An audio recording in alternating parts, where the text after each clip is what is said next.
Hello people and welcome back to the RDF Tactics YouTube channel.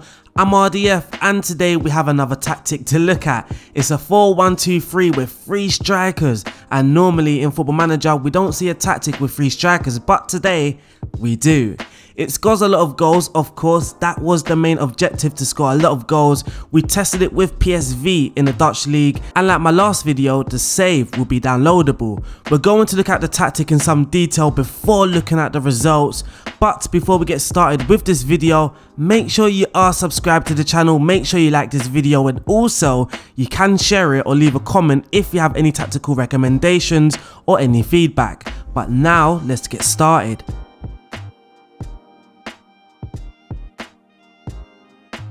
So today we're just going to jump right into the tactic. We don't have any tactical analysis. Basically the main tactical idea of this tactic was just to simply score goals. Now it was defensively solid as well. That wasn't planned at all. We just wanted to score goals, and goals. The tactics got a lot of goals. We done very well in the league. We didn't do too bad either in Europe as well, but we're going to save all of that for the results. So we're going to go through the team instructions, then the player instructions before looking at the results. For the team instructions, we are using a positive mentality. I felt that attacking was just too much. Even though we are trying to score goals, we do want some good results as well. Our players were trying too many direct passes, trying to do things too quickly as well before players were in their tactical positions. So I felt that positive gave this tactic a nice balance, which is why I went with positive. When we are in possession of the ball, for the attacking width, we are set to fairly wide, nothing too narrow, nothing too wide. But with the positive mentality, naturally, we are going to be looking to play in those wider areas and try to be more expansive. So with fairly wide, the players are going to be directing their passes in those wider areas, but again, nothing too wide and nothing too strict as well. It doesn't mean every single time we get the ball, we are going to be looking in those wide areas, but naturally, we are going to try and play in a more expensive manner. For the approach play, we are going to be playing out from the defence. That's going to instruct our defenders not to hoof the ball, but also to look for a shorter option. Then your midfielders will drop also. So you would notice when your goalkeeper has the ball or your ball playing defenders, your midfielders, especially the Roman playmaker, he's going to drop back to collect the ball, and then he can go and then create or carry on circulating the possession for the team. For the passing directness, we are set to standard, so it's going to be set with a positive mentality. Mainly, we are going to be knocking the ball around, but as you will see with the player instructions as well, we are going to be adding a lot more risk with our passing. But for the directness, it's on standard, and the tempo is set to slightly higher, which we all know by now. That is going to make our team play in a more urgent fashion. Our players aren't going to take too much time on the ball, a little bit more of one-touch passing and maybe 1-2s as well around the pitch. But our players aren't going to be holding onto the ball looking for an option. They will want to get rid of the ball as soon as they receive it. In the final third, we are going to be sending in whipped crosses, one of my personal favourites in Football Manager. One of my favourite instructions is the whipped cross. It's so hard for the opposition defence to deal with, and we are also going to be working the ball into the box.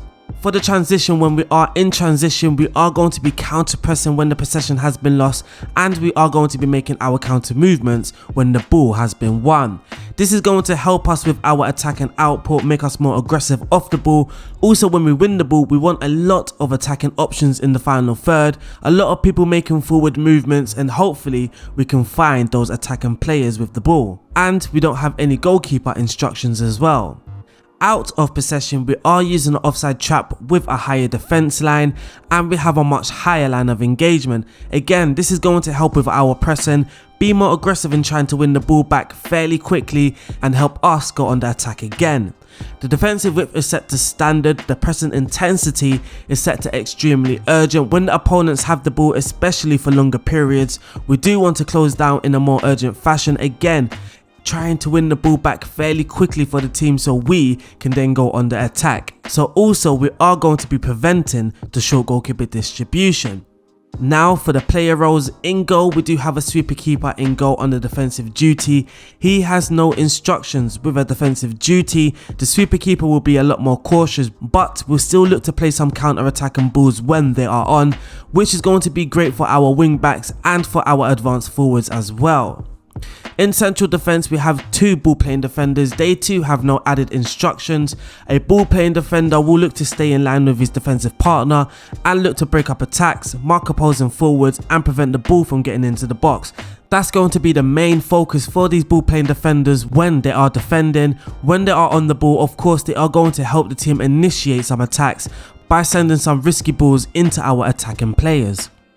For our wing-back positions, they are wing-backs under automatic duty. They have identical instructions, which is to pass it shorter, cross from deep, dribble more, shoot less often, sit more narrow and tackle harder. Now, the reason why I have cross from deep is because I noticed that when you are attacking the AI, they of course drop. So your wing backs will have a lot of opportunities to send in the ball, or sometimes they may just shoot. So we do have shoot less often, but we don't always want them to get to the byline to cross the ball. If they cross from deep, then we can catch the opposition off guard.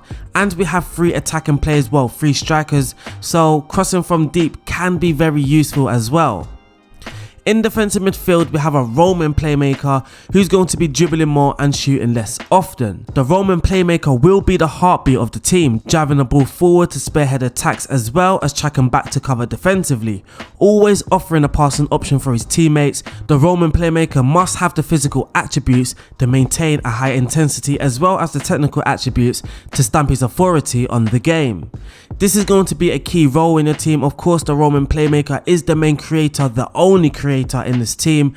If you want to be more solid in this area, you can always opt for a deep line playmaker on the supportive duty instead, but the Roman playmaker is just a little bit more exciting.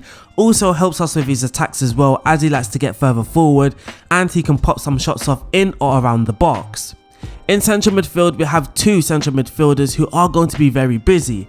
They are going to be taking more risk on the ball, dribbling more as well, shooting less often, getting further forward when we are in possession, closing down more and tackling harder as well. He is going to have a balance between his attacking and defensive responsibilities. He will get further forward when necessary, but we also added the get further forward, which will increase his tendency to get further forward when we are on the ball. Lastly, in attack, in the middle, we do have a complete forward on the supportive duty. He's going to shoot less often, tackle harder and mark tighter.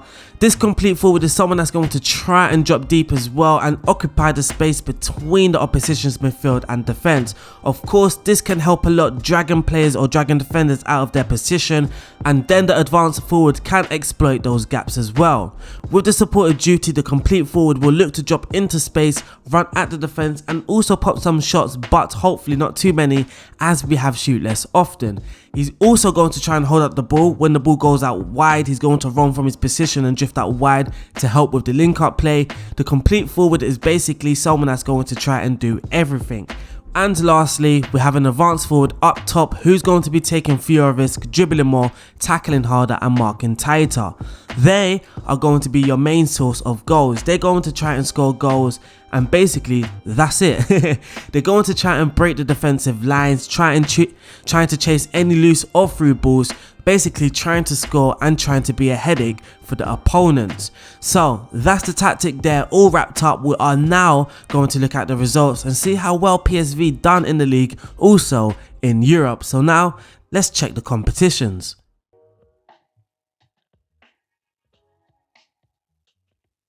So in the league, in the Eredivisie, as you can see, we played 34, we won 28, we drew 5, only losing 1 game all season. And you know what? That game really annoyed me because we were so close to doing the unbeaten.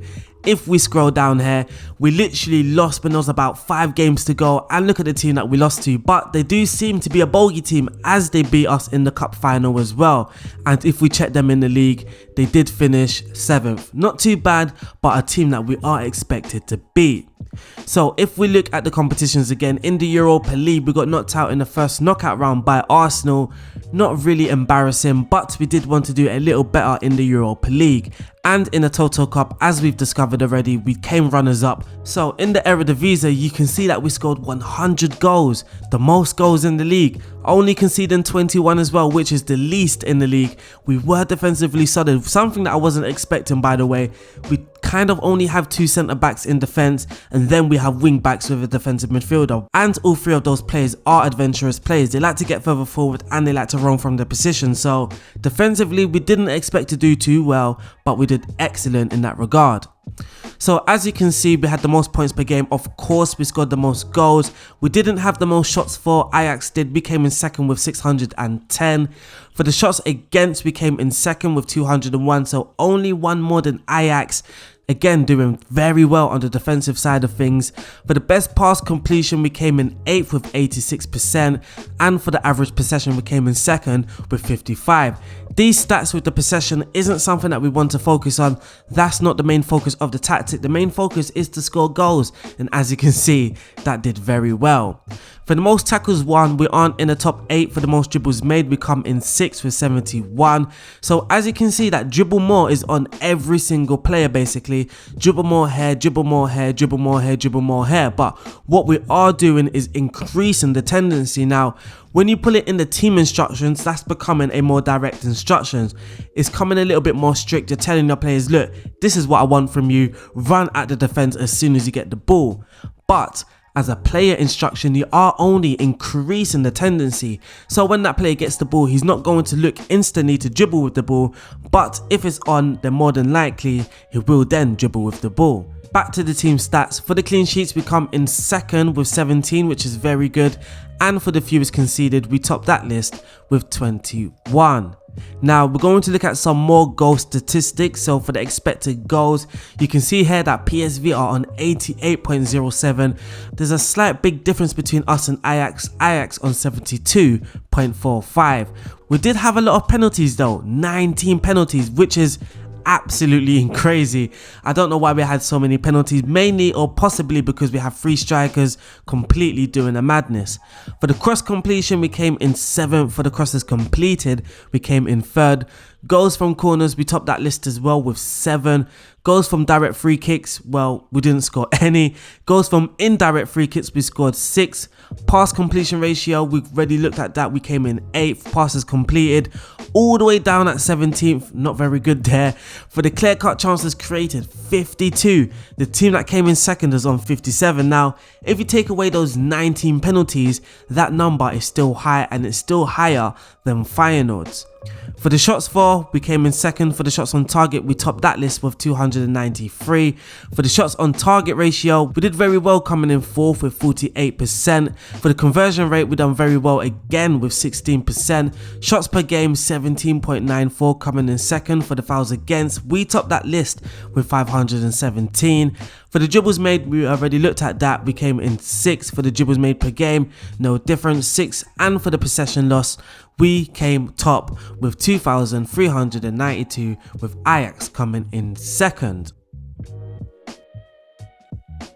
But that there is the team stats. We are now going to look at the player stats.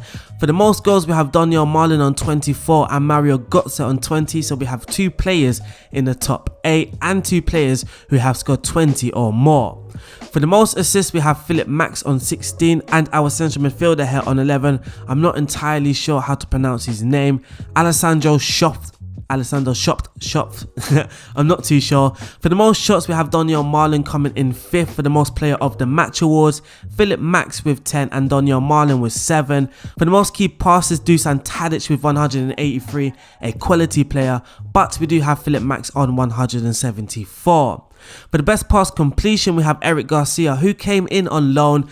I forgot to tell you guys as well, the director of footballer did make signings. That was accidental. I forgot to take that off, but it shouldn't affect the results too much. It's just a tactic. The players aren't exactly the greatest players in the world. Eric Garcia though is a very good defender, but the players aren't the greatest players in the world, of course. Eric Garcia came in on loan.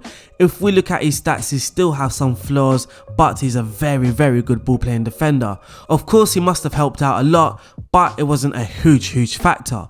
As you can see, our other centre back as well on 94% pass completion.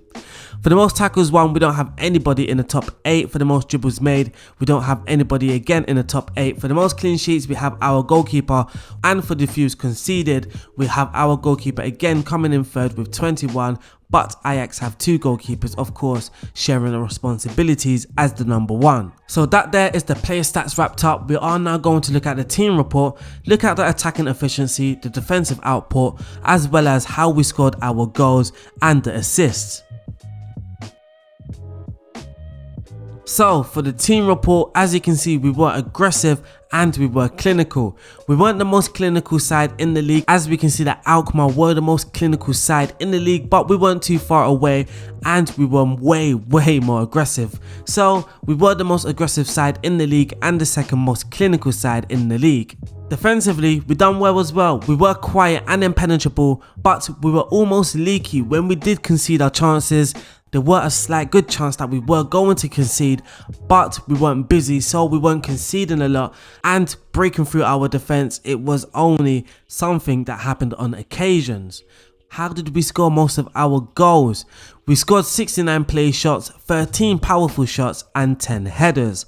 For the assist, 19 of those came from crosses, 30 came from through balls, 10 from short passes and 6 from corners, 6 from free kicks, 5 from the opposition mistakes. That there is the team report wrapped up. Now lastly, we're going to look at the squad stats, who scored the most goals, the most assists and the highest average rated players. So for the goals, Daniel Marlon, no surprise, 29 goals in all competitions in 39 games with 7 assists as well. Mario Götze has 24 goals with 9 assists with 38 games. Cody Gakpo has 15 goals, 5 assists in 26 appearances.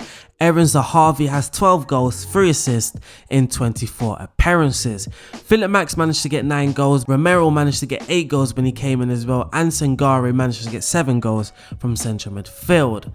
For the most creative players, we have Philip Max on 19, Alessandro Schoff, I think I'm pronouncing his name right, he managed to get 13 assists, and Denzel Dumfries managed to get 10 assists as well. Mario Götze got 9 as we discovered, Sangare got 8, Eric Gutierrez also managed to get 7. Now for the best average rated players, we have Philip Max, our left wing back on 7.51, our right wing back comes in second, Denzel Dumfries with 7.21. Then it's the attacking players like Daniel Marlon, Mario Götze, Sangare, our central midfielder as well. Unfortunately though, that wraps up this tactic and video. I hope you guys have enjoyed it. Don't forget to like this video, don't forget to subscribe to the channel, and don't forget to leave a comment and share the video. It's a very attacking, very effective tactic on Football Manager for you guys to enjoy as well. It's a 4-1-2-3 tested with PSV. The save will be in the link as well. As you know, we'll just go to the game status. You can see the game started 1 hour ago and 58 minutes. I did a lot of testing last night, and then I did a quick test for you guys with PSV. So last night was done with the main testing, with all the tweaks, all the going back, testing it with different teams, and then I settled for PSV to do a quick test for you guys to show the attacking output of this tactic. So I will see you guys soon. Peace out, stay safe, and God bless.